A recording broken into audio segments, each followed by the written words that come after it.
Good morning students. आज हम करेंगे kinematics of decay products of unstable particles, यानी जो स्थायी कण होते हैं उनका जब विघटन होता है और उससे जो प्रोडक्ट्स निकलते हैं, उत्पाद निकलते हैं, उनकी जो काइनेमेटिक्स है या गतिकी है उसके बारे में हम पढ़ेंगे कि उनकी ऊर्जाएं क्या होती हैं, संवेग क्या होते हैं। तो स्थायी कणों का अपने आप यानी स्वतः ही उनका विघटन होता है। जैसे एक एग्जाम्पल है कि पाई प्लस माइनस मीसॉन, इसका विघटन होता है म्यू प्लस माइनस मीसॉन और न्यूट्रिनो में।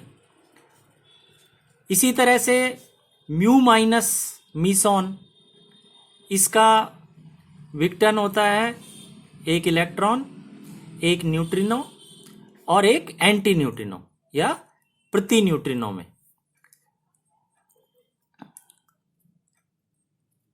तो ये दो एग्जाम्पल दिए हुए हैं। अब हम मानते हैं, हम एक जनरल इसको डिस्कस करेंगे।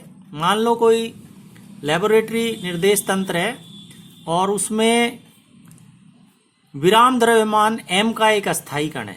जैसे ये एक अनस्टेबल पार्टिकल है या ये भी अस्थायी कण है, और ऐसे इसी तरह हमने इन जनरल मान लिया कि इसका विराम द्रव्यमान कितना है m, और ये विघटित होकर दो कण हमें प्राप्त होते हैं। जैसे इसमें 2 प्राप्त हो रहे हैं, इसमें 3 प्राप्त हो रहे हैं। तो अभी हम ये जो एग्जांपल ले रहे हैं, इसमें मान लो हम जो अस्थायी कण है m विराम द्रव्यमान का, उसका विघटन होकर कितने कण प्राप्त होते हैं? 2 कण, जिनके विराम द्रव्यमान क्या है? m1 और m2। जैसे ये एग्जाम्पल अगर लें तो भाई ये m विराम द्रव्यमान का अस्थायी कण है और इसका विघटन होकर हमें 2 कण मिल रहे हैं जिनके विराम द्रव्यमान, इसका मान लो m1 है, इसका m2 है। अब अस्थायी जो कण है उसका तो संवेग 0 हो गया, ठीक है ना, वो स्थिर है। तथा जो 2 उत्पाद हमें मिलते हैं विघटन होकर, उनके संवेग मान लो है P1 और P2। जैसे इसके संवेग P1 हो गया, इसका P2 हो गया और इसका 0 हो गया। तो इनके जो 4 मोमेंटम होंगे, चतुर्विम संवेग। अब चतुर्विम संवेग में क्या होगा? 4 घटक होंगे। 4 घटक अपने को पता है। पहले 3 घटक तो साधारण संवेग को बताते हैं, जो ये हो ही गए, है ना। और चौथा जो घटक है वो उसकी ऊर्जा को बताता है, कुल ऊर्जा। ठीक, तो पहला जो कण है ना, उसका चतुर्विम संवेग मान लो हम डिनोट करते हैं पी म्यू से। दूसरा जो विघटित कण हमें 2 प्राप्त हो रहे हैं, एक का P1 म्यू और दूसरे का P2 म्यू। तो इसके 4 घटक क्या हो जाएंगे? फर्स्ट 3 ये तो 0 हो गया क्योंकि संवेग 0 है, ठीक है, अस्थायी कण का। और चौथा घटक हो गया, अगर हम उसकी कुल ऊर्जा E माने तो ये हो गया IE/c, ठीक है। और इसका मान क्या हो जाएगा? ये तो 0 हो गया, और ये इसकी क्या है? गतिज ऊर्जा तो है ही नहीं, क्योंकि ये मूव नहीं कर रहा है, केवल रेस्ट मास एनर्जी है। और रेस्ट मास एनर्जी क्या होती है? mc²। तो ये हो गया Imc²/c। फिर जो विघटित 2 कण हमें प्राप्त हुए हैं, उनके लिए संवेग तो ये हो गया P1 और IE1/c। E1 क्या हो जाएगी? m1c², तो रेस्ट मास एनर्जी, प्लस ये मान लो उसकी गतिज ऊर्जा है, क्योंकि वो अब मोशन में, तो गतिज ऊर्जा हमने T1 मान ली। इसी तरह P2 म्यू, दूसरा जो विघटन के कारण कण प्राप्त हो रहा है, तो P2 ये तो हो गया उसका साधारण संवेग, प्रथम 3 घटक जो रिप्रेजेंट कर रहा है। और ये हो गया IE2। E2 हो गया m2c², यानी रेस्ट मास एनर्जी इसकी, प्लस इसकी काइनेटिक एनर्जी या गतिज ऊर्जा, जो हम T2 से डिनोट कर देते हैं, तो T2/c। ठीक, अब चतुर्विम संवेग के संरक्षण से, 4 मोमेंटम कंजर्वेशन से हमें पता है P mu is equal to ये तो हमारा अस्थायी कण हो गया, उसका चतुर्विम संवेग बराबर जो विघटन के पश्चात हमें प्राप्त हुए हैं, तो P1 mu plus P2 mu. अब P म्यू का मान रख दिया, ये तीनों अपने पास मान है, ये तीनों यहाँ पे रख दिए। अब इनको हम, इसमें संवेग का संरक्षण भी शामिल है और इसमें ऊर्जा का संरक्षण भी इसमें शामिल है, उन दोनों को हम अलग अलग लिख देते हैं। तो ऊर्जा के संरक्षण से तो क्या हो जाएगा, E is equal to E1 plus E2। ये देखो E is equal to E1 plus E2। और दूसरा संवेग वाले में क्या हो जाएगा, 0 is equal to P1 plus P2।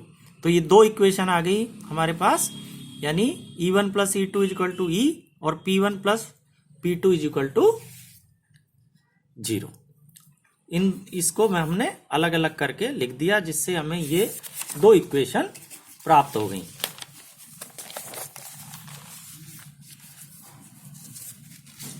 अब इक्वेशन 3 को हम लिखते हैं,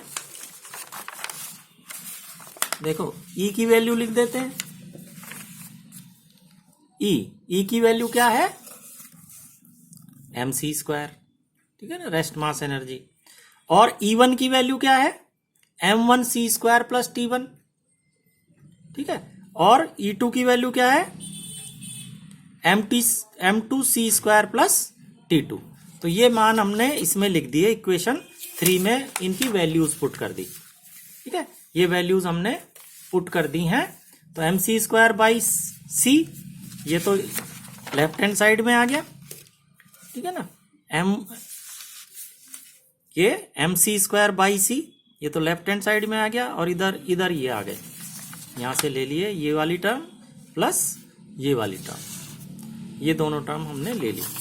तो ये आ जाएगा हमारे पास C ये सब कैंसिल हो जाएंगे। तो mc ये क्या आ जाएगा, ये दोनों टर्म ऐड होके m1 plus m2 c square plus T1 plus T2 by c, ये आ गया। इसको फिर थोड़ा सा हमने सॉल्व कर लिया है, तो ये आ जाएगा m1 प्लस m2, ये c इधर मल्टीप्लाई हुआ तो c स्क्वायर दोनों कट गए, तो m1 प्लस m2 आया, प्लस ये आ गया 1 upon c square T1 plus T2।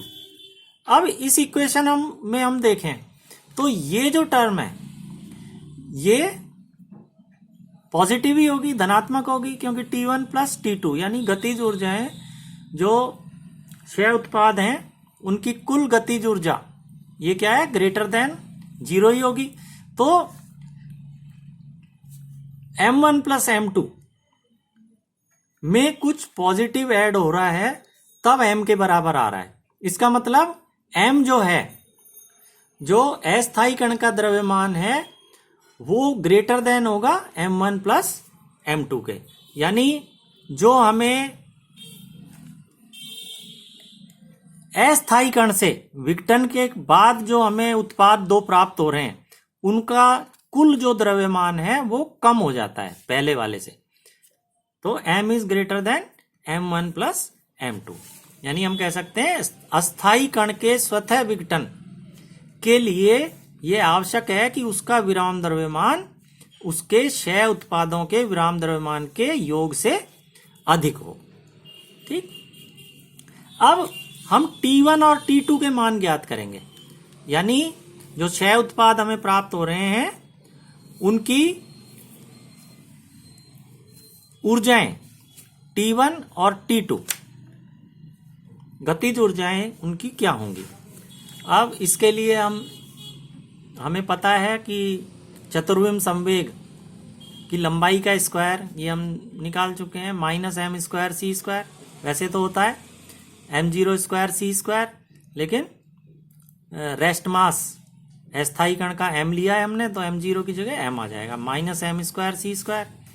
फिर P1 म्यू स्क्वायर, यानी जो क्षय होने के बाद जो पहला हमें उत्पाद मिल रहा है उसका जो चतुर्विम संवेग है उसका square P1 mu square equal to minus m1 square c square, और इसमें m2 आ जाएगा, minus m2 square c square.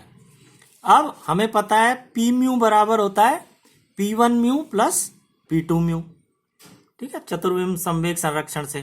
तो P1 म्यू क्या हो जाएगा, P mu minus P2 mu.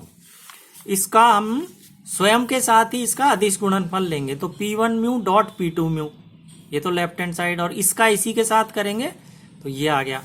इसको हमने सॉल्व कर लिया, ये P1 म्यू स्क्वायर आ गया और ये P mu square plus P2 mu square minus 2 P mu P2 mu, तो ये आ गया।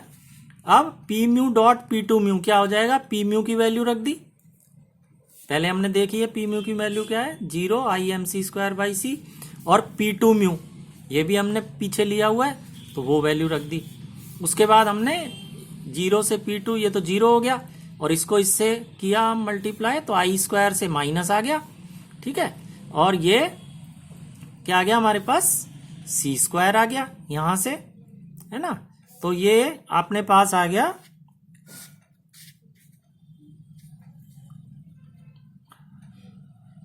-MT2।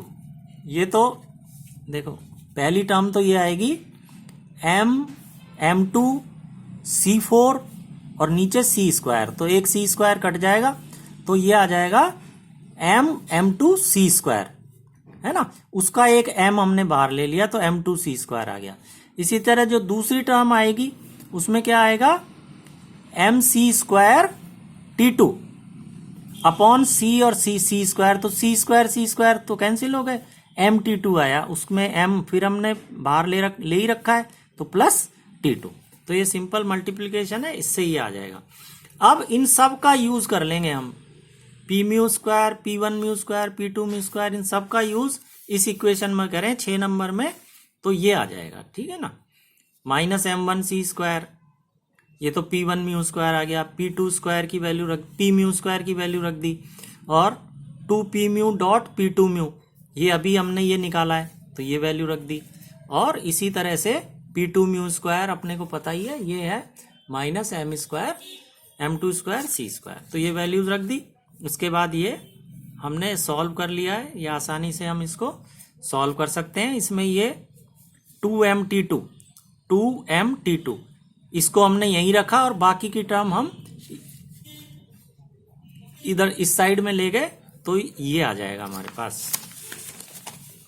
इसको आगे फिर हम सॉल्व करते गए तो T2 बराबर ये आ जाएगा, और T2 इज इक्वल टू, ये क्या आ गया, इसको हम ऐसे माने A square minus B square, ये क्या होता है A plus B A minus B, ठीक है, तो वही ले लिया A प्लस B और A minus B, C square by 2M।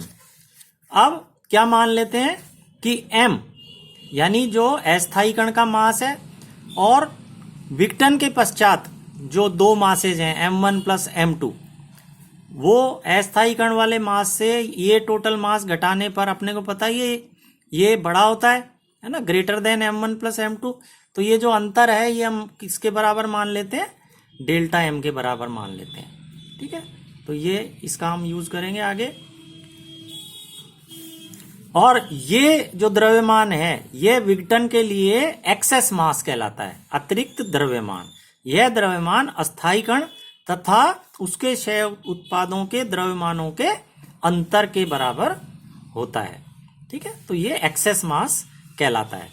इसको अगर हम यहाँ पुट करें तो T2 बराबर क्या आ जाएगा, delta M by 2M M minus M2 plus M1 C square. देखो इसमें हमने क्या किया, ये M माइनस बाहर ले लिया, अंदर क्या आ गया M1 प्लस M2, तो M minus M1 plus M2 की जगह हमने क्या लिख दिया, डेल्टा M लिख दिया, ठीक है, ये हम लिख सकते हैं।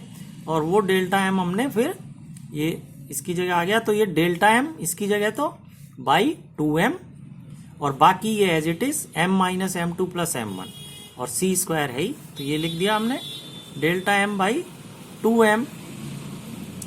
अब हमने क्या किया कि ये जो इक्वेशन है इसमें हमने देखो M minus M2 as it is, और ये M1 जो है, ये जो M1 है, M1 की जगह हम यहां से क्या रख सकते हैं, M minus M2 minus delta M, तो देखो M minus M2 minus delta M ये रख दिया है, और ये तो हमने एज इट इज रखा है M माइनस M2, तो इस तरह लिख दिया इसको, और ये हमारे पास आ गया delta M by 2M minus 2M2 minus delta M C square, और इसको थोड़ा सा और रीअरेंज कर लेंगे, 2m से सारा डिवाइड कर देंगे, तो ये फाइनली हमारे पास आ जाता है delta m 1 minus delta m by 2m minus m2 by m c square, यानी डेल्टा m c स्क्वायर और ब्रैकेट में ये।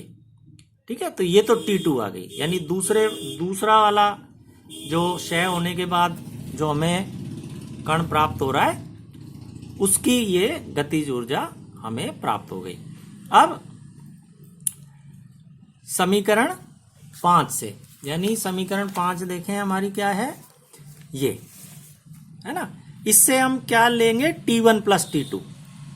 ठीक है, तो ये इधर ये गए तो क्या हो गया, m minus m1 plus m2 और c स्क्वायर मल्टीप्लाई हो जाएगा। तो देखो 1 upon C square T1 plus T2 is equal to m minus m1 plus m2, और ये डेल्टा m होता ही है। ठीक है, दोनों का अंतर, और T1 इससे आ जाएगा delta mc square minus T2। इसको अगर हम सॉल्व करेंगे तो ये तो देखो c स्क्वायर यहाँ मल्टीप्लाई हो गया, डेल्टा mc स्क्वायर हो गया ये, और T1 की वैल्यू क्या हो जाएगी, माइनस T2 इधर चला गया, तो इससे T1 आ जाएगा। इसको हम आसानी से सॉल्व कर सकते हैं, और T1 के लिए एक्सप्रेशन ये आ गया, तो ये T2 के लिए एक्सप्रेशन आ गया, ये T1 के लिए एक्सप्रेशन आ गया। देखो इसमें केवल अंतर हमारा क्या है, डेल्टा mc स्क्वायर इसमें भी आ रहा है, डेल्टा mc स्क्वायर इसमें भी आ रहा है, इसमें भी minus delta m by 2m common है, minus delta m by 2m common है, यहाँ पे माइनस m2 बाई m है T2 वाले में, और T1 वाले में माइनस m1 बाई m है। यानी एक याद करें तो दोनों अपने को आसानी से याद हो जाते हैं। तो इक्वेशन 7 और 8 जो हैं, ये इन दोनों की सहायता से हम किसी भी विघटन में क्षय उत्पादों की गतिज ऊर्जाओं के मान निकाल सकते हैं। ये आपसे न्यूमेरिकल भी आता है, तो न्यूमेरिकल में इन दोनों का यूज होता है।